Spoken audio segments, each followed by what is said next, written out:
Reading randomly selected texts from the book I Am That.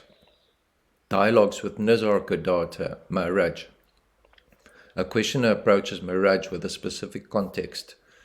I am an American by birth, and for the last 1 year I was staying in an ashram in Madhya Pradesh, studying yoga in its many aspects. We had a teacher whose guru, a disciple of the great Shivananda Saraswati, who stays in Monga. I stayed at Ramana Ashram also. While in Bombay, I went through an intensive course of Burmese meditation managed by one Gwinka. Yet I have not found peace. There is an improvement in self-control and day-to-day discipline, but that is all. I cannot say exactly what caused what. I visited many holy places. How each acted on me, I cannot say. To which Maharaj replies, good results will come sooner or later. At Sri Ramana Ashram, did you get some instructions? The questioner answers, yes, some English people were teaching me, and also an Indian follower of Jnana Yoga residing there permanently was giving me lessons. Maharaj, what are your plans? Questioner, I have to return to the States because of visa difficulties. I intend to complete my BSc, study nature cure and make it my profession. Maharaj, a good profession, no doubt. Questioner, is there any danger in pursuing the path of yoga at all cost? Maharaj, is a matchstick dangerous when the house is on fire? The search for reality is the most dangerous of all undertakings, for it will destroy the world in which you live. But if your motive is love of truth and life, you need not be afraid. Questioner, I am afraid of my own mind. It's so unsteady. Maharaj, in the mirror of your mind, images appear and disappear. The mirror remains. Learn to distinguish the immovable in the movable, the unchanging in the changing, till you realize that all differences are in appearance only and oneness is a fact. This basic identity you may call God or Brahman or the Matrix, the words matter little, is only the realization that all is one. Once you can say with confidence, born from direct experience, I am the world is myself. You are free from desire and fear on one hand, and become totally responsible for the world on the other. The senseless sorrow of mankind becomes your sole concern. Questioner, so even Jhanis has their problems. Maharaj, yes, but they are no longer his own creation. His suffering is not poisoned by a sense of guilt. There is nothing wrong with suffering for the sins of others. Your Christianity is based on this. Questioner, is not all suffering self-created? Maharaj, yes, as long as there is a separate self to create it. In the end, you know that there is no sin, no guilt, no retribution, only life in its endless transformations. With the dissolution of the personal I, personal suffering disappears. What remains is the great sadness of compassion, the horror of the unnecessary pain. Questioner, is there anything unnecessary in the scheme of things? Maharaj, nothing is necessary, nothing is inevitable. Habit and passion blind and mislead. Compassionate awareness heals and redeems. There is nothing we can do. We can only let things happen according to their nature.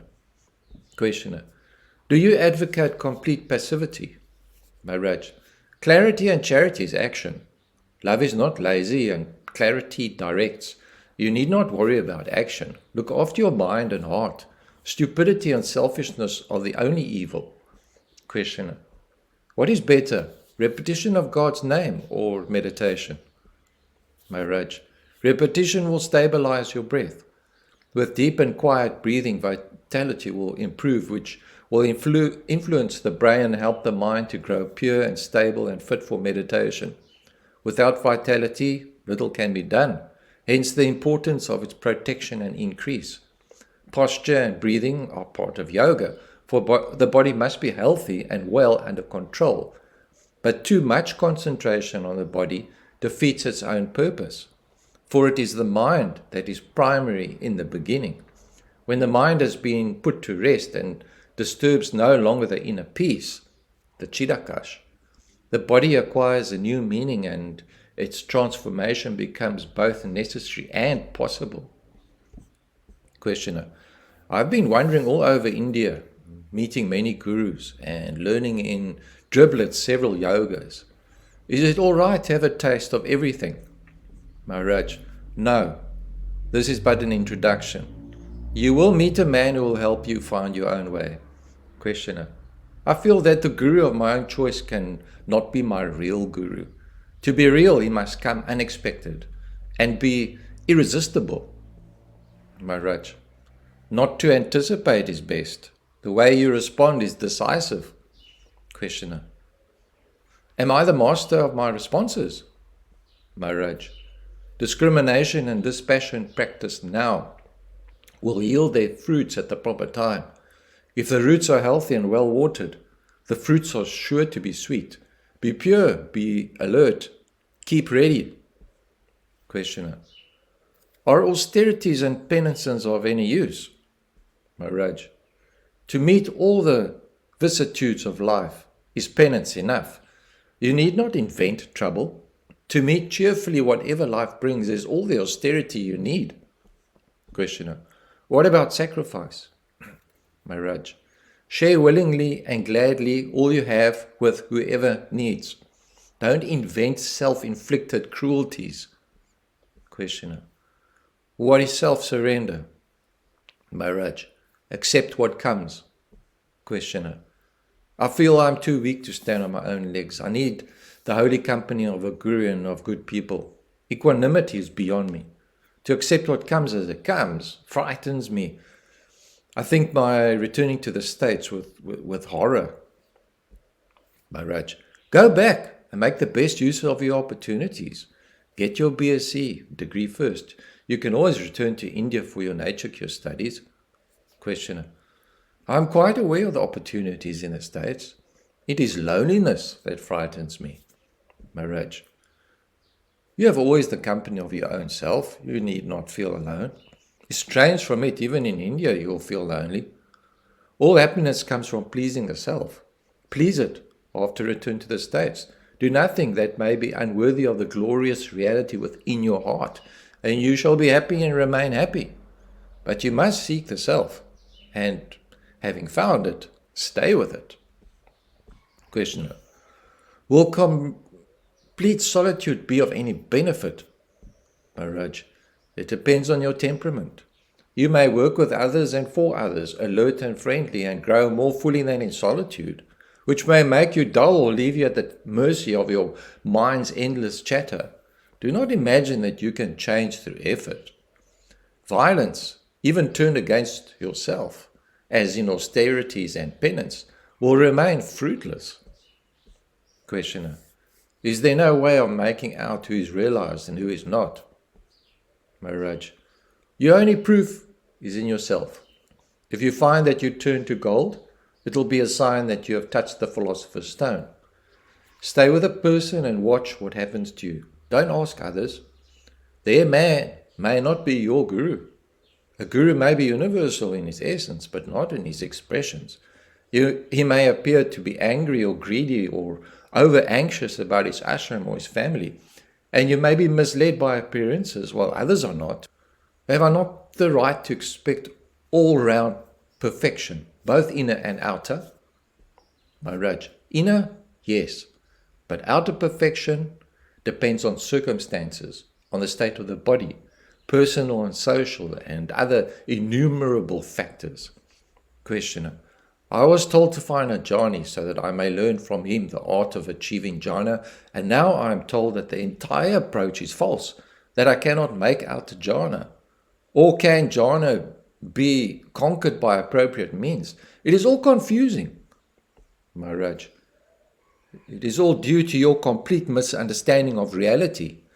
Your mind is steeped in the habits of evaluation and acquisition and will not admit that the incomparable and unobtainable are waiting timelessly within your own heart for recognition. All you have to do is to abandon all memories and expectations. Just keep yourself ready in utter nakedness and nothingness. Questioner. Who is to do the abandoning? Maharaj, God will do it. Just see the need of being abandoned. Don't resist. Don't hold on to the person you take yourself to be. Because you imagine yourself to be a person, you take the jhani to be a person too, only somewhat different, better informed and more powerful. You may say that he is eternally conscious and happy, but it is far from expressing the whole truth. Don't trust definitions and descriptions. They are grossly misleading.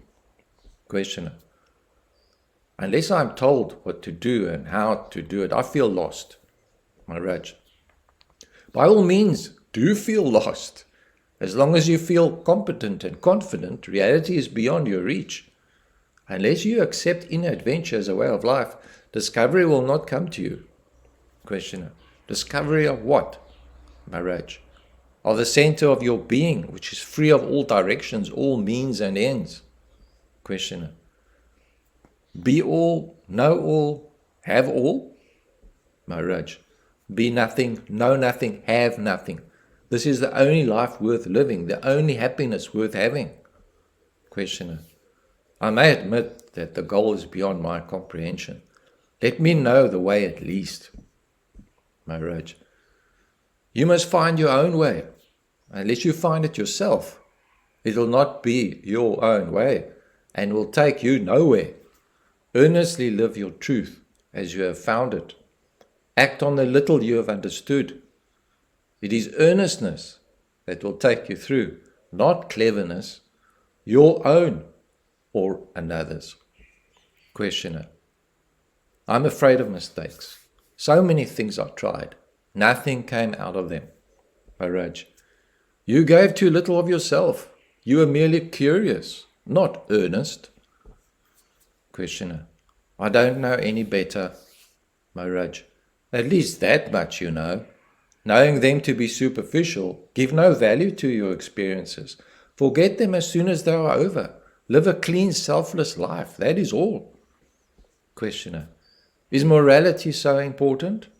Maharaj, don't cheat, don't hurt. Is it not important? Above all, you need inner peace, which demands harmony between the inner and the outer. Do what you believe in and believe in what you do. All else is a waste of energy and time.